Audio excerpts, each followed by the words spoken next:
Bonjour à tous. Au cœur de la Coupe du Monde, il se passe encore des choses dans le monde du sport. Et 1er juillet disait que c'était l'ouverture du marché des transferts outre-Atlantique en NBA. Donc pas encore de vraie signature de contrat puisqu'il y a un moratorium de jusqu'au 5 ou 6 juillet. Mais des premières déclarations d'intention qui nous viennent de tous les insiders américains, notamment Adrian Wojnarowski de ESPN ou Shams Charania de Yahoo Sport.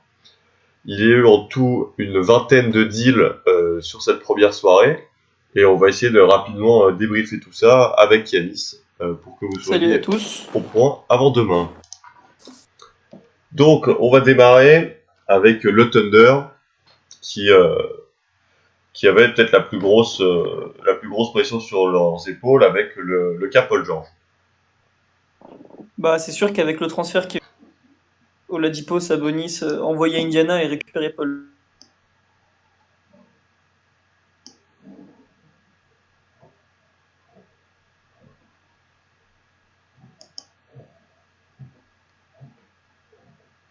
Finalement, c'est ce qu'ils ont réussi à faire. Ils re-signent pour 4 ans et 137 millions.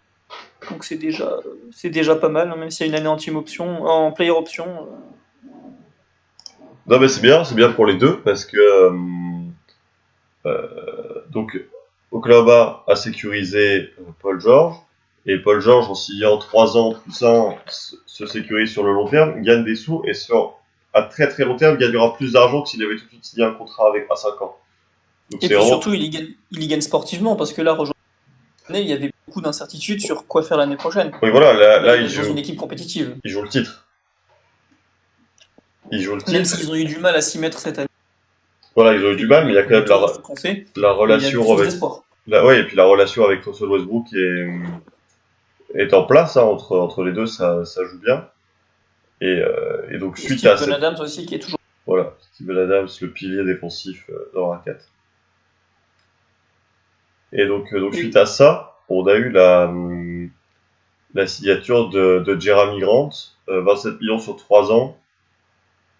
C'est une bonne signature en soi, mais ça coûte cher, surtout que Carmelo Anthony a opt-in pour une quantité d'argent beaucoup trop grande pour le Thunder qui payera 130 millions de taxes seulement, donc en plus de tous les salaires des joueurs, l'année prochaine. c'est cher pour cette année, je trouve, mais c'est un contrat par rapport à sa production et au potentiel qu'il a, je trouve finalement assez logique. 9 millions l'année, c'est pas non plus un salaire exorbitant. Le problème, c'est Carmelo Anthony, et c'est peut-être ce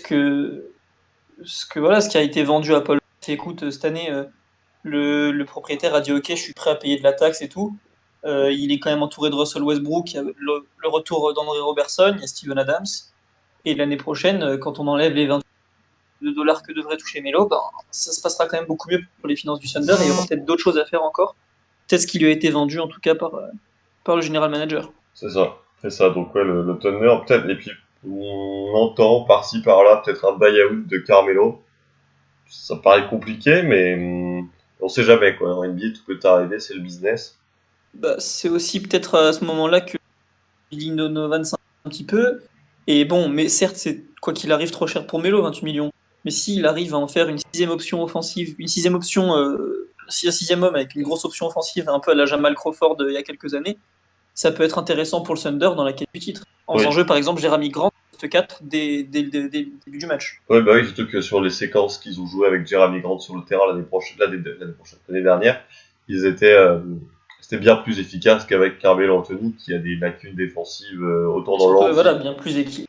Voilà, c'est équilibré, comme tu disais. Et du coup, et Melo, les quelques petits qu'il a fait avec la seconde unité d'Oklahoma, c'était pas si moche non plus offensivement, quoi. Il y avait de quoi faire. Non, ça, parce que Melo est globalement une première option dans l'âme, donc ça lui va bien aussi de jouer avec la seconde unité parce qu'il Ça peut être dynamite et ça, ouais. il amène son talent. Donc en Donc, parlant de d'autres contenders à part le Thunder, donc bon, on va quand même mentionner les Warriors, qui ont re-signé encore Kevin Durant cette année. oui, voilà, on s'y attendait. Encore un Pas trop de contrat. doute, hein. Ouais, voilà, encore un contrat 1 plus 1, comme il l'avait fait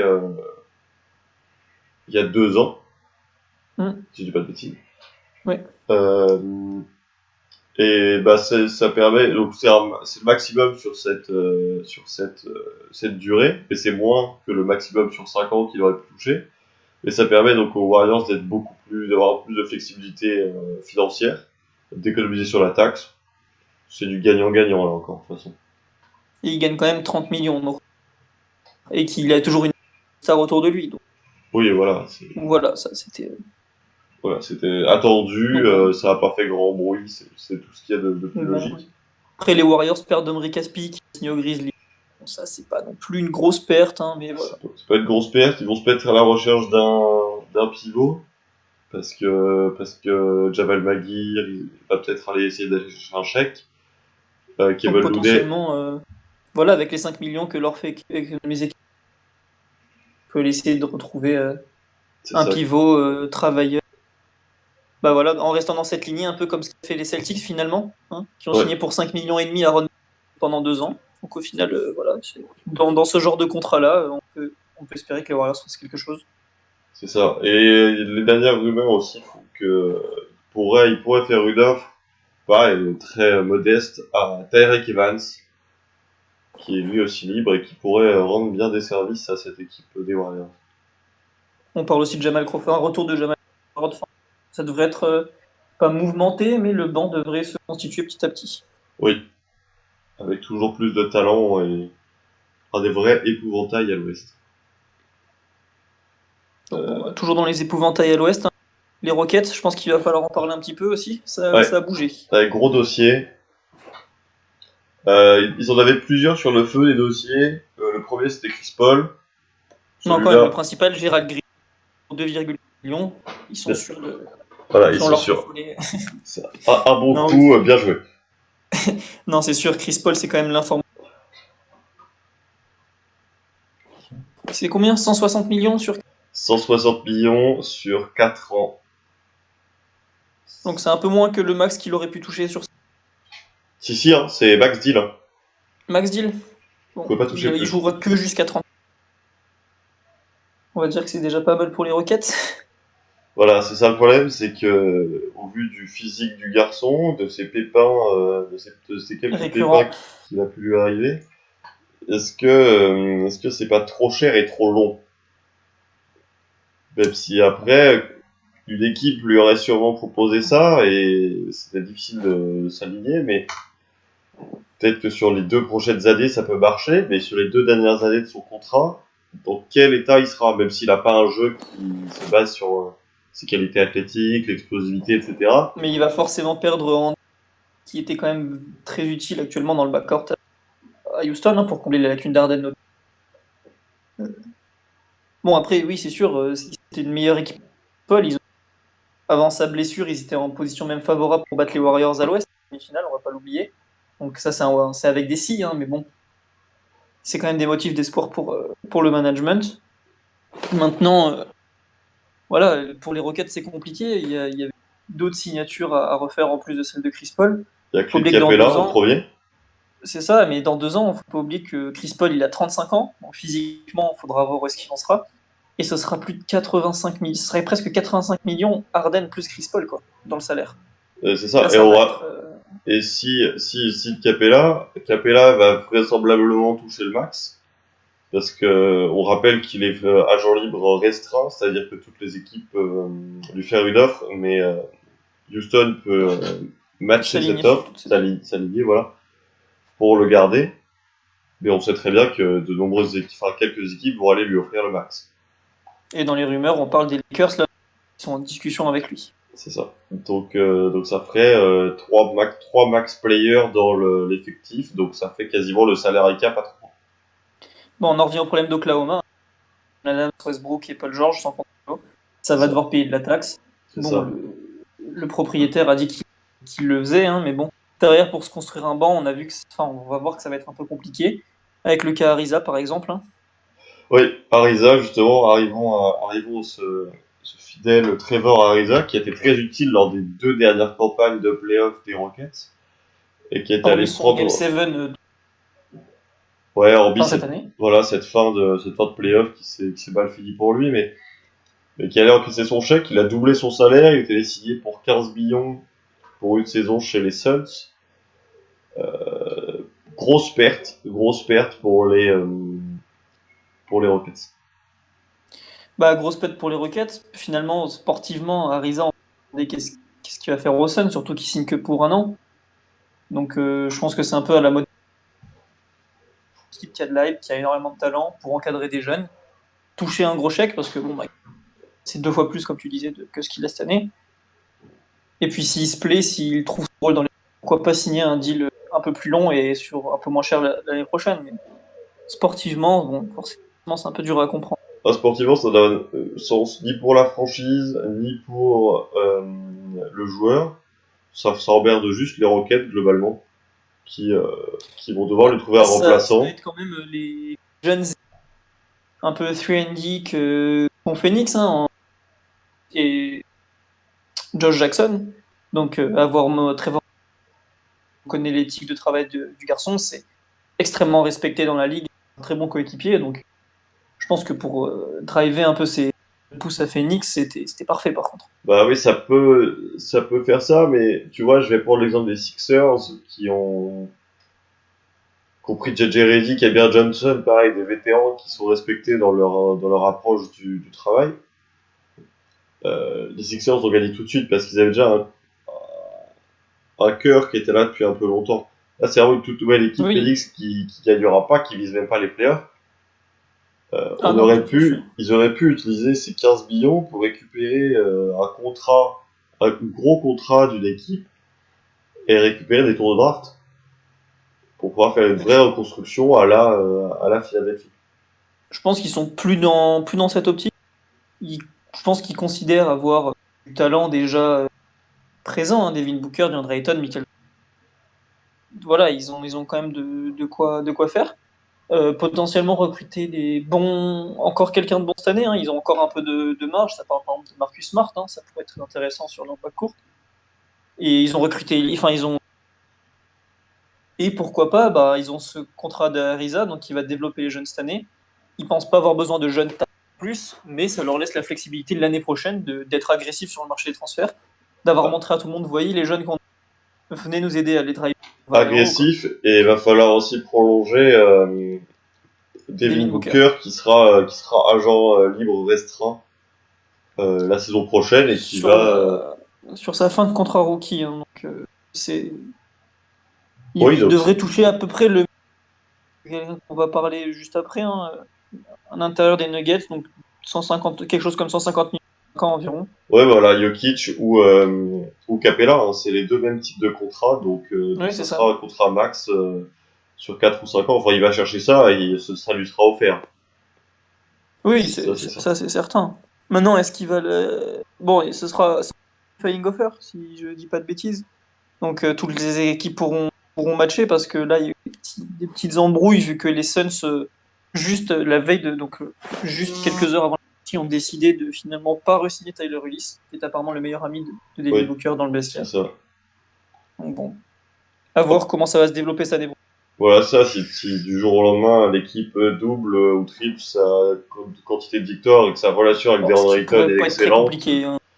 oui, mais que sa relation avec DeAndre Ayton est excellente, ça pourrait le faire changer d'avis. Si ça dépend beaucoup du meneur qui va recruter, Oui, si ça lui permet aussi d'avoir un peu plus pas plus la balle, mais plus d'opportunités en attaque parce qu'il se dépense moins en défense, par exemple, même s'il se dépense pas beaucoup, mais si on lui met un vrai meneur, défenseur, pas Elfrid Payton, par exemple, bah, ça pourrait l'aider un peu à step up encore offensivement. Et s'il se rend compte qu'il est dans les meilleures dispositions, bah, tout ira pour enfin, le futur est bien pour Phoenix, en tout cas actuellement. c'est ça. Donc C'est ensuite, ça. donc, on parlait de Nikola Jokic aux Voilà. Nuggets. C'est ça, donc c'est le plus gros contrat que je regarde. Ah non, pardon, il y a Chris Non, il y a Paul Chris Paul. qui a signé, donc c'est le deuxième plus Cette gros première journée. contrat. Bon, après, c'est sur 5 ans, alors que Paul George était sur 4 et Chris Paul sur 4, mais ouais, les Nuggets qui prolongent leur franchise player, Sans surprise donc sans et surprise, hein, mérité. c'était largement attendu. Il a le talent Bon, pour toucher cet argent.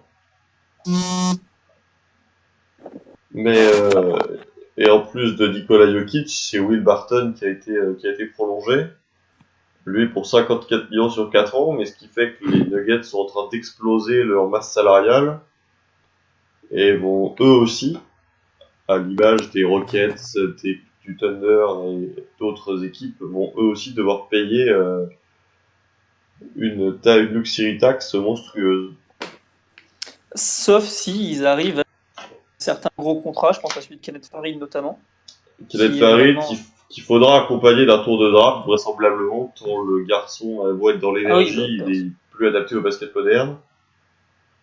mais pour moi, Will Barton, donc oui, actuellement, avec le Real, ça fait un peu cher, parce que ça fait quoi, du 13 millions et quelques la saison à peu près.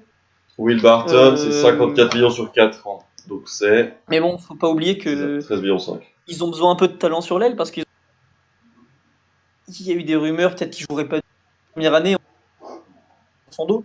Si ça tient, c'est parfait pour Denver. Mais Will Barton, offensivement, c'était quand même plus de 15 points en sortie de banc, avec 5 rebonds et presque 5 passes décisives. Donc c'est quand même un apport pas négligeable, Ah quoi. non, oui, Finalement, ce contrat est pas si énorme. c'est deux signatures qui étaient nécessaires et, euh, et qui sont faits globalement au juste prix.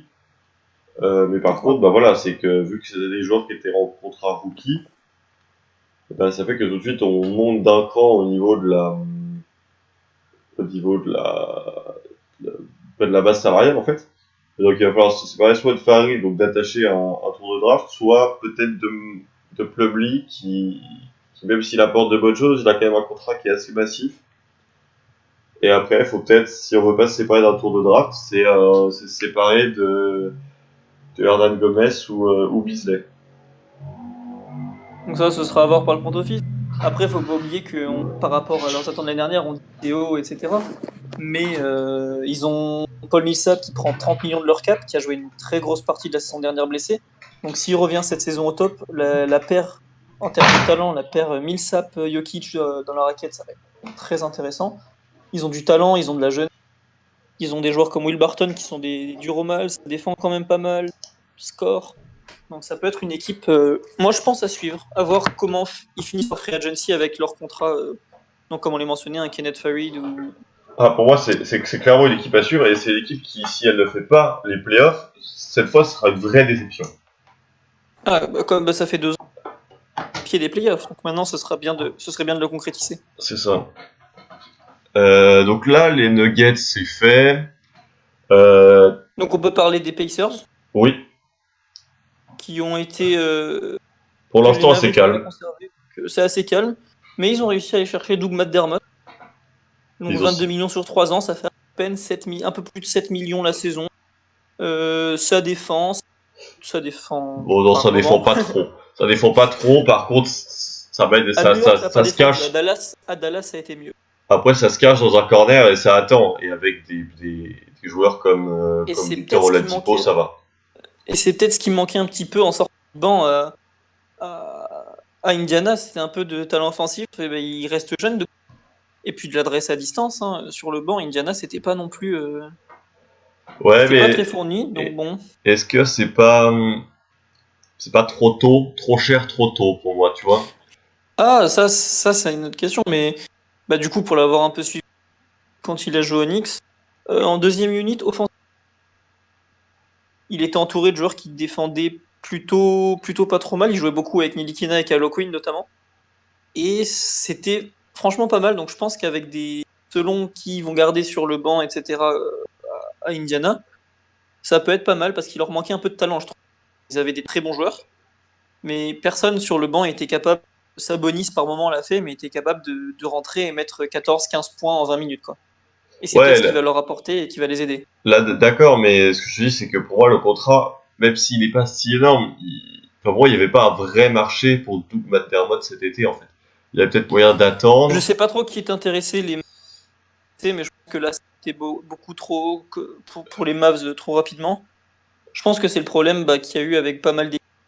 Donc, que ce soit Portland, les dernières avec Tim Hardaway Jr., c'est qu'ils ont eu tellement peur de le vouloir. Je sais pas, ils ont dû flasher dessus, ils ont dû avoir une idée serrée dans leur plan de jeu. Ouais, c'est Ils ont ça. eu peur qu'une autre équipe vienne le prendre. Ils ont directement fait une offre importante. Donc c'est c'est peut-être un ça. peu dans la précipitation aussi. Après, on verra, hein, si, c'est sûr que si de la saison prochaine, il fait 15-5 et que c'est formidable, enfin, qu'il fait 15 points à 50% à 3 points, On dira que c'est un bon coup. Et puis si voilà. il est à 25% points et qu'il met 4 points, ben, Bah, ça sera un mauvais coup, mais bon, ils ont fait un bon coup ils ont senti le coup avec l'échange de Paul George. Maintenant, sûr qu'on les attend à un autre niveau. Bon, on espère c'est qu'ils ça. passeront à l'étape d'après. Ça pour les Pacers.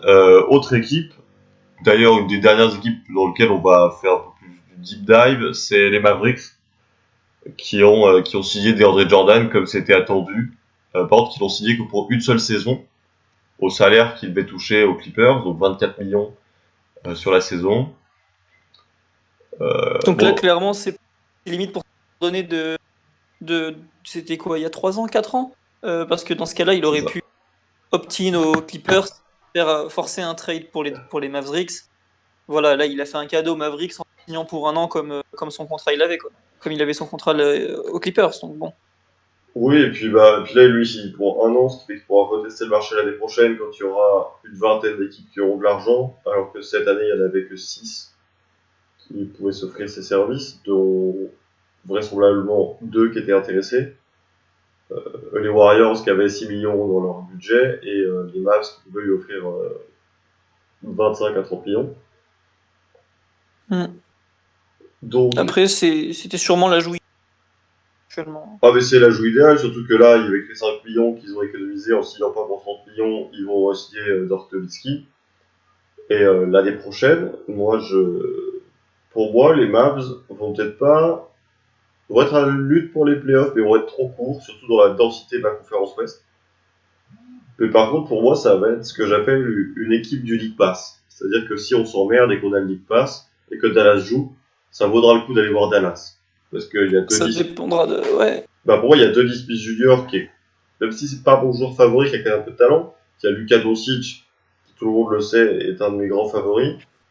Et cette relation avec DeAndre Jordan va être sympathique à observer, et je pense que les Mavericks vont être sympas à jouer, surtout sous les ordres de Rick Carlisle, qui est un superbe coach.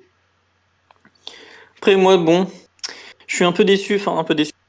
Je pensais que les tirs échangés d'André Jordan, donc éliminer son contrat de saison, qui au final, maintenant, il a pas vraiment d'apport dans le 5 dans le 5 majeur des Mavs. Enfin, de ce Pardon, tu qu'on a parles entendu, de, il est dans toutes les rumeurs de trade. C'est tu, qu'il par- c'est qu'il est plus vraiment dans les plans de Carlisle. tu Donc, parles de West Matthews? oui, C'est qu'il coûte cher, en fait, c'est ça le problème. c'est ça, il est à plus Et, de 18 il- millions. et il jouera en sixième homme. Oui, ou en deux pour des. Parce que bon, Junior et Doncic, c'est pas les plus grands défenseurs de la planète. Ouais, tu Mais peux faire jouer Doncic 3 et Barnes 4, pourquoi pas, mais ouais, c'est pourquoi pas, mais atypique, c'est quoi. compliqué, quoi. Compliqué. Donc pour moi, voilà, ça aurait été mais bon, je pense que les Clippers demandaient un tour. Je préférais attendre, voir comment ça se passait.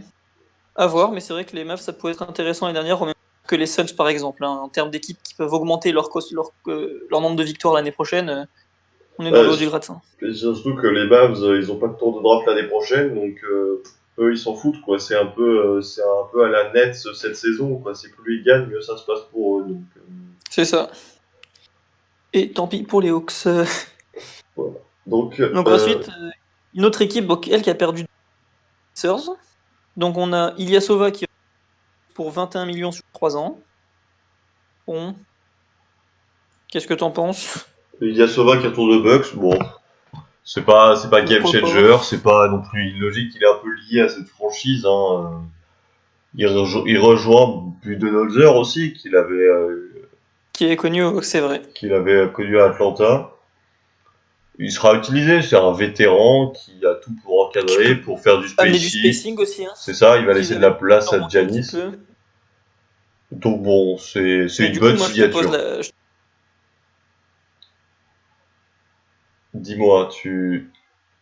Parce que finalement, on a vu en fin de 4, c'était quand même extrêmement sérieux. Avec Bledsoe, Snell, Middleton sur les 3 postes arrière. Donc est-ce que, avec cette signature qui est quand même de 7 millions, qu'ils veulent jouer Giannis en 4, Ilyasova en sortie de banc dans la rotation. Et du coup, tu re-signes pas Jabari Parker? Jabari Parker, si je dis pas de bêtises, alors il demande beaucoup, mais il est agent libre restreint. Oui. Il a eu des problèmes physiques. Et je pense que les Bucks attendent de voir clairement. qui va venir, combien les gens vont lui donner, et après ils vont regarder, suivant l'offer sheet. Mais est-ce que c'est dans l'optique, je prends au hasard, les Hawks ou les Nets viennent et te proposent, je sais pas, 70 millions sur 3 ans. Tu vois, un salaire qui est quand même assez élevé pour un joueur dont le physique est très certain, qui a quand même eu 2 ruptures des ligaments croisés.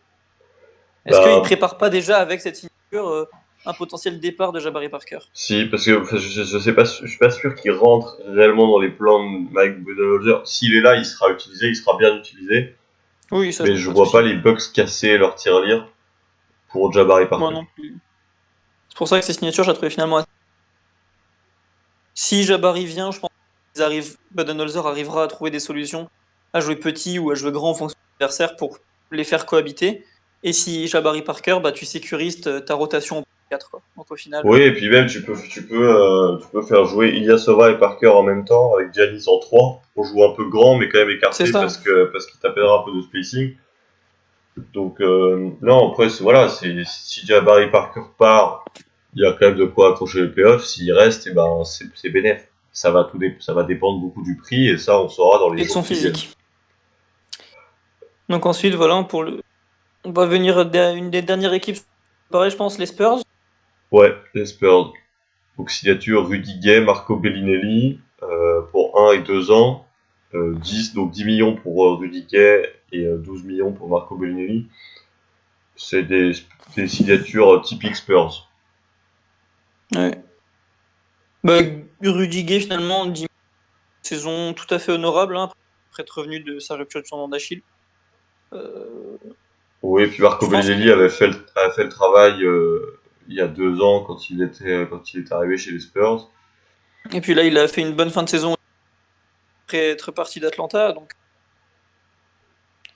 Donc ouais, voilà. De toute façon, les Spurs attendent et le vrai game changer du côté des Spurs, ce sera l'échange ou non de Kawhi Leonard et de la contrepartie qu'ils vont aussi en récupérer, sachant que ça pourrait s'exciter ces prochaines heures et prochains jours, parce que de nombreuses équipes, notamment Philadelphie, essayent de vendre à LeBron James le fait qu'ils arriveront à attirer Kawhi Leonard. Donc les Spurs sont pour l'instant en position de force. Ce qui n'était pas gagné au vu de la situation du joueur ces dernières semaines. C'est ça, et ces dernières semaines, donc les Spurs ont été en position de force pas souvent. On va dire le jour de la draft, ils ont été en position de force. Après la draft, ils ont de nouveau plus été en position de force. Là, ils le sont de nouveau parce que des équipes veulent attirer LeBron James et utilisent Kawhi Leonard comme un argument pour le faire venir LeBron James. Mais une fois que LeBron James sera annoncé où il ira, donc vraisemblablement mardi matin aux États-Unis, donc mardi dans la journée en France, les Spurs ne seront plus en réelle position de force.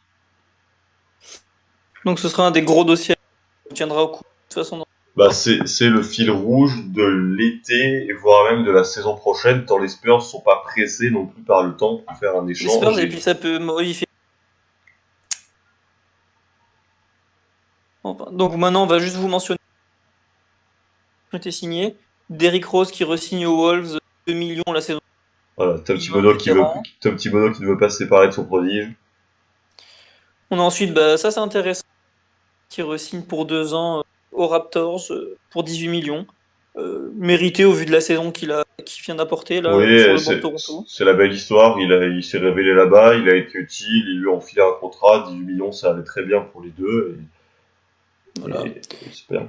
Luc Cornet qui re-signe Knicks. L'année dernière, il signe 1,5 million de garantie avec les Knicks, donc bon. Voilà, on est toujours on a lancé le tank de compétition. Cette année, le first pick est à nous. Ensuite, on a eu un petit échange Nets avec Ed Davis qui rejoint les Nets pour 4,4 millions. Et Nick Stauskas fait le chemin inverse. Il signe aux Blazers pour un peu moins de 2 millions la saison. Sauf que ça, c'est incompréhensible parce que les Blazers viennent de drafter un arrière, C'est ça, ont des leads arrière qui sont complètement pleine. pleines, voilà, je trouvais plus beau.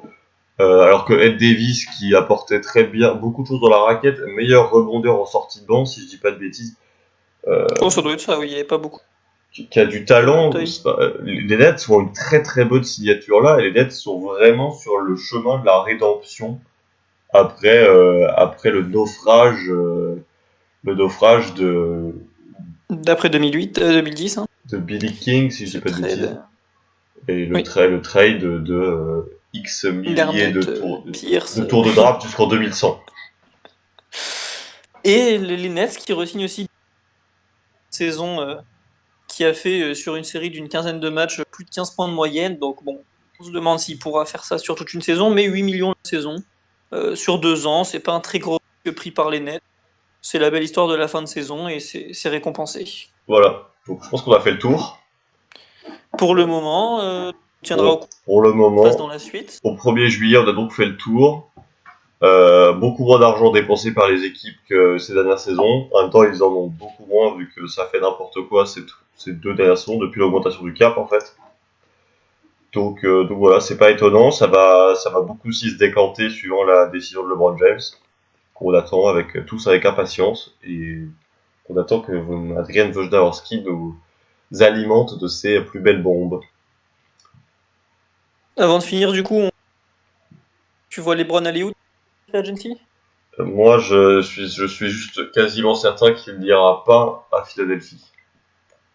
Après, Tu veux pas trop te mouiller. non, moi je me mouille pas, j'analyse ce qui se fait et la sémantique de ce qu'il a déjà fait, mais je ne veux pas rentrer dans ces paris. Oui, moi j'aimerais bien dire qu'il va, on va pas se mentir, même si aujourd'hui c'est complètement faisable. Mais bon, je le vois pas partir de Cleveland, surtout pas pour aller à l'Ouest. C'est vrai. Donc Cleveland pour Yanis et on verra ce qu'il en est et comment ça va influer sur le reste de la free agency.